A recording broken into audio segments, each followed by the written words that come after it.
Very warm welcome to each and everyone. Hello dear knowledge friends, मैं विशाल चौरसिया एक बार फिर आपका अपने YouTube channel knowledge nation classes में स्वागत करता हूं। आज हम लोगों को बात करनी है कमला दास जी के बारे में। ठीक है, अब कमला दास जी के बारे में हमें बात करनी है, तो चलिए हम बिना किसी बात के उनके बारे में बात करते हैं।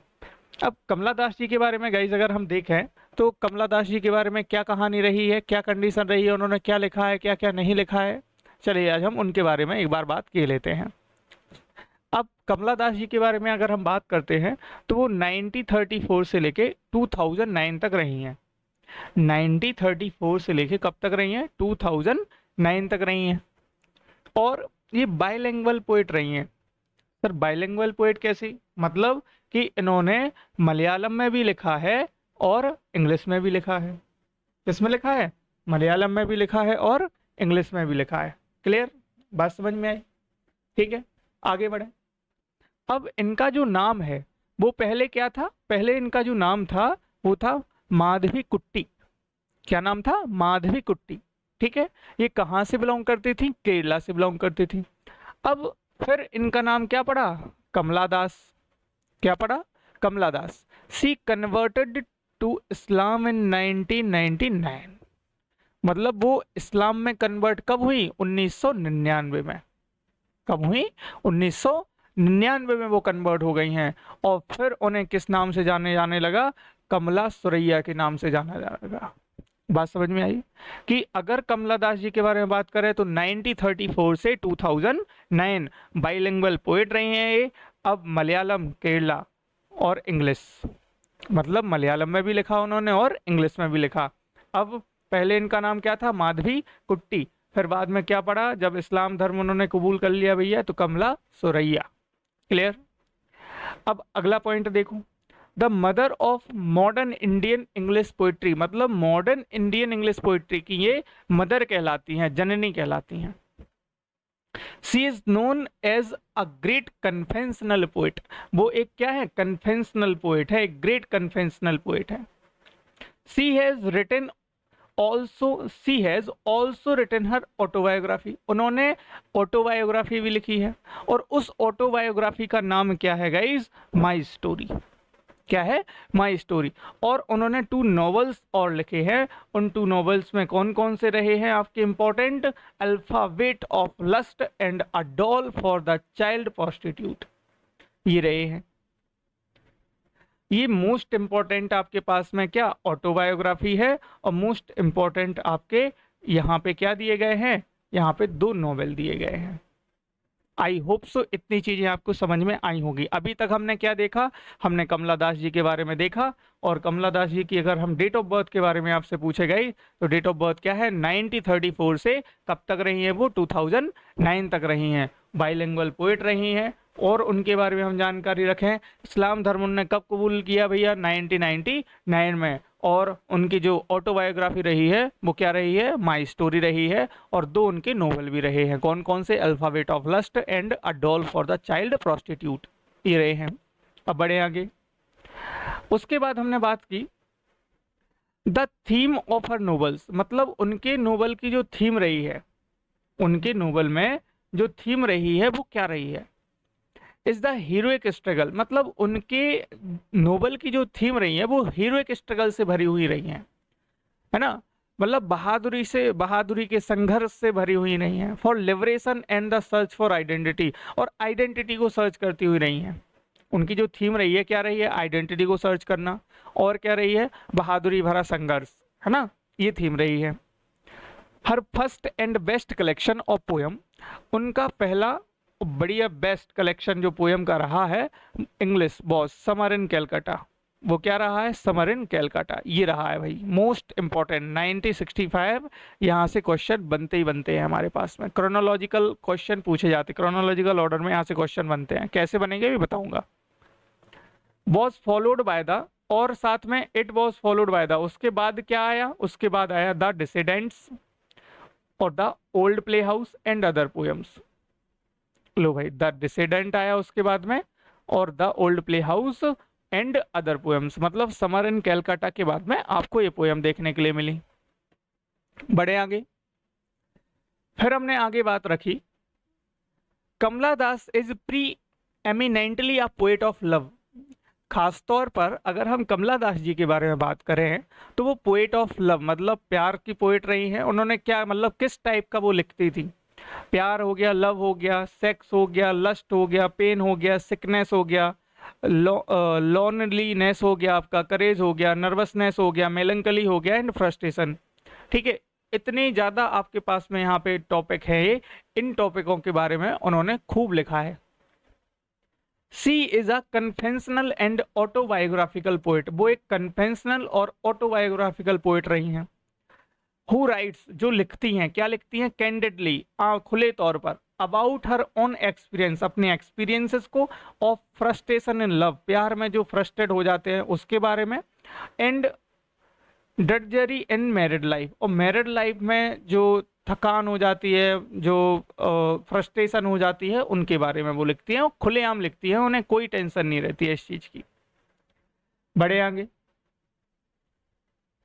आगे यहाँ पे बताया गया है हर फेमस पोयम माई ग्रैंडफादर्स हाउस। उनकी एक जो फेमस पोयम रही है माई ग्रैंडफादर्स हाउस रही है। अब पूछ लिया जाएगा कमला दास जी की जो फेमस पोयम है वो कौन है? 4 ऑप्शंस गिवन रहेंगे, उसमें से एक ऑप्शन आपको ये मिल जाएगा, तो आपको लगा देना है माई ग्रैंडफादर्स हाउस। और क्या रही है? The looking glass. और क्या रही है? A hot noon in Malabar. Are personal and autobiographical, जो कि पर्सनल और ऑटोबायोग्राफिकल रही हैं। इनका पोइट्री कलेक्शन कैसा रहा है उसको हम देख लेते हैं भाई। पोइट्री कलेक्शन में आपके पास में 1, 2, 3 और 4, ये चारों आपके लिए इंपॉर्टेंट रही हैं। ठीक है, आपके पास में ये चारों जो पोएम हैं, ये चारों की चार इंपॉर्टेंट आपके पास में हैं। इन चारों का आपको क्रोनोलॉजी सीखनी है भाई। आपसे पूछ लिया जाएगा कि ये बताओ द सीरेंस जो दिया गया है 1964 है। हाँ भाई, आपसे क्या पता मैच द फॉलोइंग में पूछ ले सारे ऑप्शन, तो इम्पोर्टेंट है यहाँ से यूजीसी नेट के बिहाफ पे, है ना। तो इनकी क्रोनोलॉजी सीख लेना कि आपसे पूछा जाए बताओ सीरीज जो है कब आए 1964, समर इन कैलकाटा 1965, और द डिसिडेंट्स 1967, और the old play house and other poem 1973। Clear हुआ? अब पूछ लिया जाए बताओ समर इन कैलकाटा कब आया, तो बताओ भाई कब आया? 1965। द सीरीन कब आई? 1964। The dissident 1967। क्लियर है? तो 64, 65 और 67, है ना। 1 ऐड किया, इस तरीके से याद कर लेना। 1 ऐड किया तो 65 हो गया, 2 ऐड किया तो 67 हो गया। क्लियर हुआ? आगे बात समझ में। और जब 2 ऐड किया तो 67 हो गया। अब देखो यहाँ 2 ऐड किया, ये 2 है और ये 7 है, और यहाँ 1 है, तो यहाँ पे 3 हो जाएगा। क्लियर है? मतलब 2 ये हो गया और 1 ये हो गया, तो 3 और 7 यहाँ पे है ही है। क्लियर है? इस टाइप से याद कर लेंगे। मतलब 1964 ये हो गया, अब आपने +1 ऐड किया, ओके सर, तो 65 समर इन कैलकाटा है। अब इसके बाद में प्लस क्या करना है? 2 करना, 2 करना ना ऐड, तो क्या हो जाएगा? 67 हो गया। अब देखो +1 ऐड किया था, +2 ऐड किया था, 2 + 1 3 हो गया, तो 73। इस टाइप पे आपको याद हो जाएंगी और आपको ज़्यादा भागने की ज़रूरत नहीं है। अगर आप भूल जाएंगे तो ये ट्रक लगा लेना आप इस टाइप से। क्लियर है? बड़े आगे अब उनके कुछ नोबल हैं यहाँ पे। अभी आपको बताया था alphabet of lust 1977, a doll for the child prostitute, एक ये दिया गया है। शॉर्ट स्टोरीज है आपके पास में Padmavati, the Harold and other stories 1992, और माई स्टोरी ऑटोबायोग्राफी 1976। इंपॉर्टेंट। आगे बढ़े, और कुछ पोयम है, इन पोयम के बारे में भी हमने जाना। पोयम से दी गई है, इनके बारे में भी आप देख लेना यहाँ पे। The an introduction, summer, the glass looking हो गया, the sunshine cat, the sunshine cat, the old play house, और the wild bougainvillea, the dance of the इनहंस। यूनचेस अवार्ड रहे हैं इनके, साहित्य अकेडमी अवार्ड रहे हैं इंग्लिश में 1985 में। क्लियर है? बड़े आगे हो सकता है इनमें प्रोनाउंसिएशन में थोड़ा इशू जाएगा इस, लेकिन आप लोग आराम से उसको नोट करेंगे, इंपॉर्टेंट है आपके बिहाफ पे। ठीक है, बड़े आगे चलिए हम बढ़ते हैं अपने अगले वर्ड की तरफ। अब हमारे पास में कुछ और नए नए राइटर हैं, कुछ और नए नए ऑथर हैं। वो कौन कौन से रहे हैं हमारे पास में? सुनीति नाम जोशी, ये कुछ हमारे पास में इम्पोर्टेंट राइटर उतने इम्पोर्टेंट नहीं है, लेकिन हमारे पास में है इंडियन राइटिंग में, तो हम उनको ले रहे हैं अच्छे से, ठीक है। तो हम ज़्यादा वर्क नहीं देखेंगे उनके, जो इम्पोर्टेंट है उसके बारे में हम बात करेंगे। सुनीति नेम जोशी जो है, इनके बारे में आपके पास में साइक्लोन इन पाकिस्तान ये है, इसको देख लेना, है ना, बस इसी को देखना है आपको, इसको सुनीति नेम जोशी में। उसके बाद मोनिका वर्मा में अगर हम देखें 1960 में ये आए हैं, तो इनके बारे में हम देखें तो इनके बारे में आप देख लेना। पोस्ट इम्परेटिव हो गया आपके पास में, और अलक रेंदा इसके बारे में आप देख लेना। ममता कालिया तो ट्रिब्यूट टू पापा ये इंपॉर्टेंट है, और मीना अलेक्जेंडर में विदाउट प्लेस द ब्राइड दोनों देख लेना, ठीक है। आगे बढ़ते हैं आप, और आपके पास में आप कुछ फिक्सन है, उन फिक्सन के बारे में जानकारी ले लेते हैं। अगर हम बंकिम चंद्र चटर्जी के बारे में बात करें तो राजमोहन स्वाइफ 1864 फर्स्ट हिस्टोरिकल रोमांस रहा है, और दुर्गेश नंदिनी 1865, और कल्प कुंडला 1866, और मृणालिनी 1869 ये रहे हैं। के.एस. वेंकटरमन आपके पास है, मुर्गन ये देख लेना, द टिलर, और क्या हो जाएगा आपके पास में Kannan the patriot, a novel of new India in the making, impression of Gandhi. मतलब यहाँ पे न्यू इंडिया का एक जो नोवेल रहा है वो बनता है, बना रहे हैं वो, ठीक है, और उसमें जो इम्प्रेशन है वो किसका है, गांधी जी का इम्प्रेशन रहा है, ठीक है। तो आपको के.एस. वेंकटरमन में मुर्गन देख लेना है, ये इंपॉर्टेंट है। और बंकिम चंद्र चटर्जी में आपको क्या क्या देख लेना है, राजमोहन स्वाइफ देख लेना एक, और आपको दुर्गेश नंदिनी देख लेना है, और मृणालिनी देख लेना है, ठीक है। बढ़े आगे, चलिए बढ़ते हैं आगे। अब ए.एस.पी. अय्यर आपके पास में दिए गए हैं, तो ए.एस.पी. अय्यर के बारे में जान लो भाई।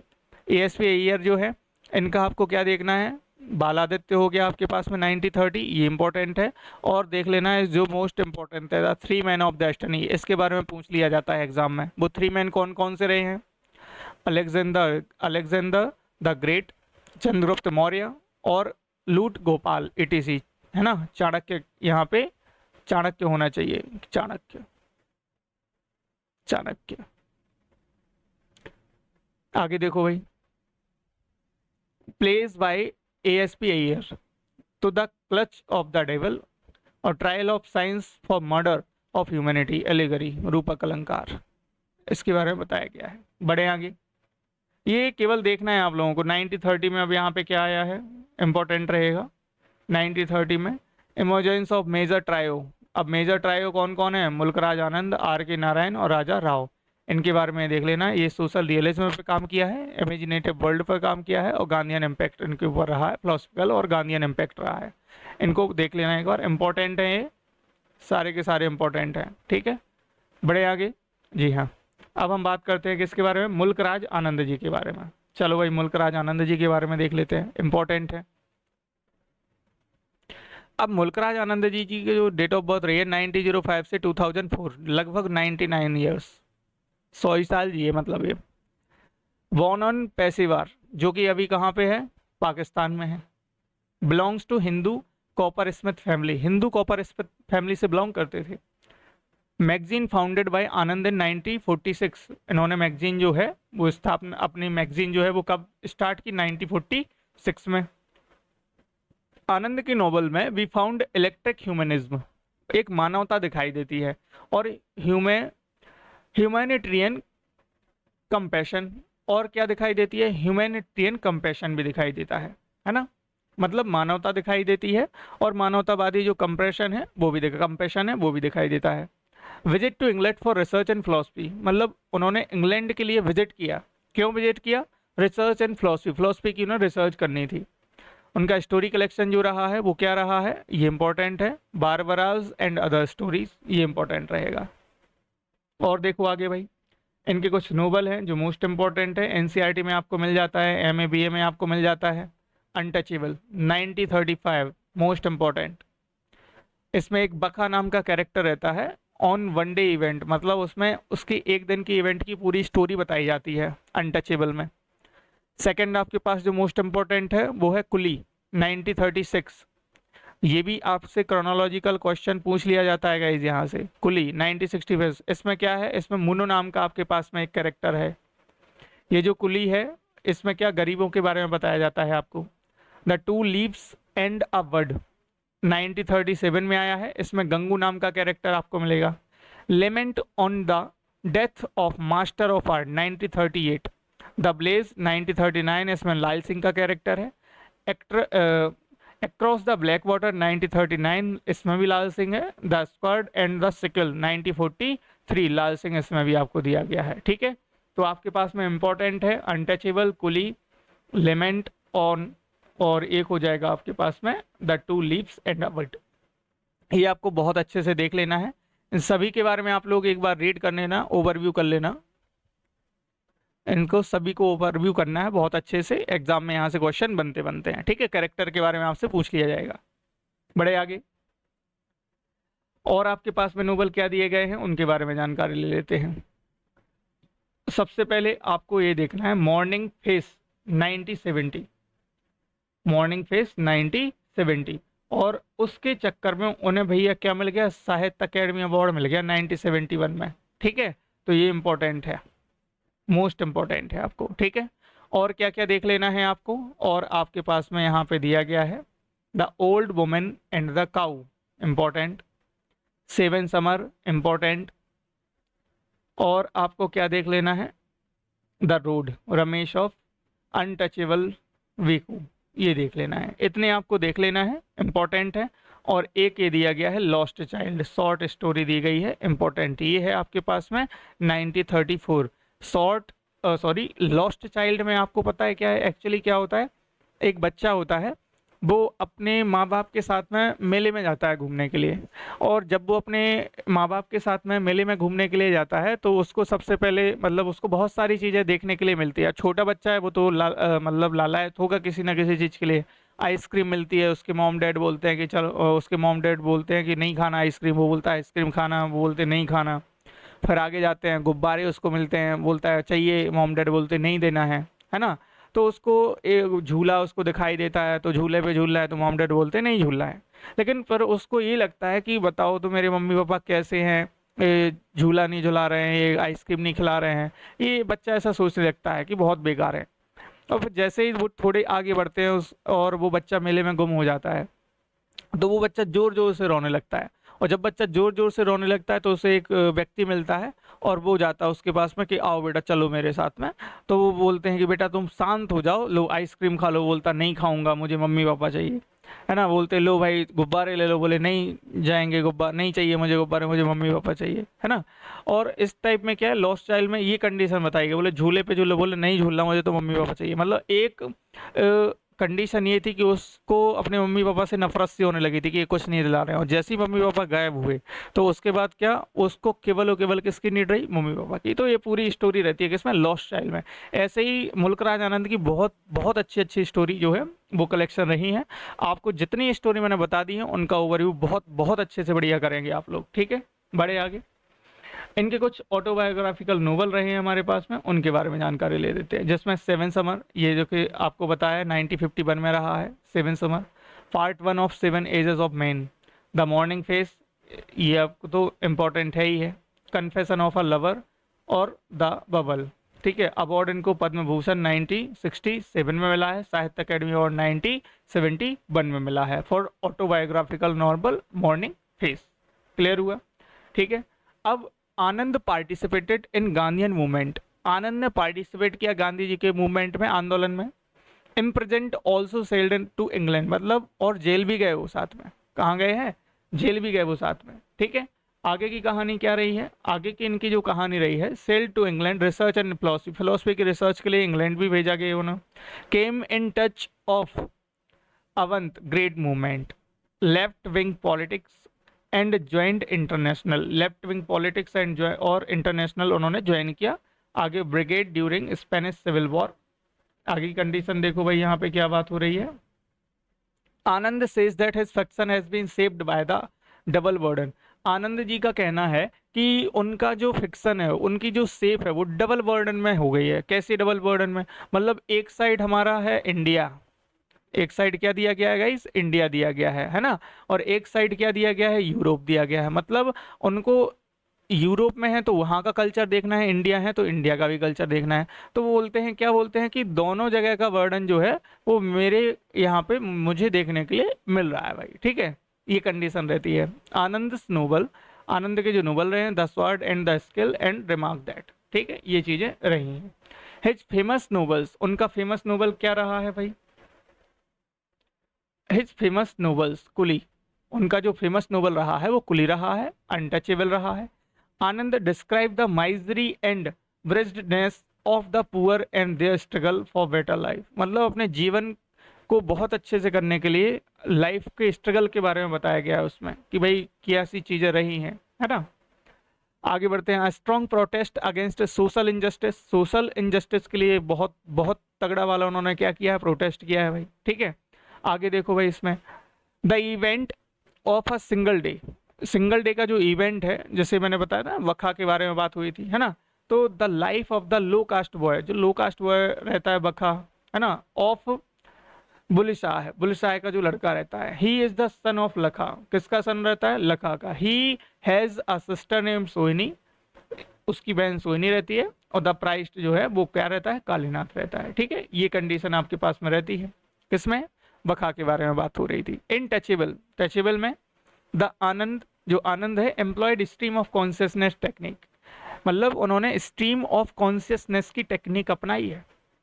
The term was coined by William James, ये जो स्ट्रीम ऑफ कॉन्शियसनेस है वो टर्म जो है वो किसके द्वारा ली गई है? विलियम जेम्स के द्वारा। और कब ली गई है? 1890 में ली गई है। In his the principle of psychology, ठीक है, मतलब उनकी उसमें क्या प्रिंसिपल ऑफ साइकोलॉजी रही है थी। इन 1918 द नोबलिस्ट में सिंक्लेयर फर्स्ट अप्लाइड इट, मतलब अब कब फर्स्ट अप्लाई की गई है और किसके थ्रू अप्लाई की गई है? It in a literary context when discussing Dorothy Richardson, मतलब जब डोरेटी रिचर्डसन की किताबों के बारे में डिस्कस किया जा रहा था उस टाइम पे ये फर्स्ट अप्लाइड की गई है। आई बात समझ में? क्लियर हुआ?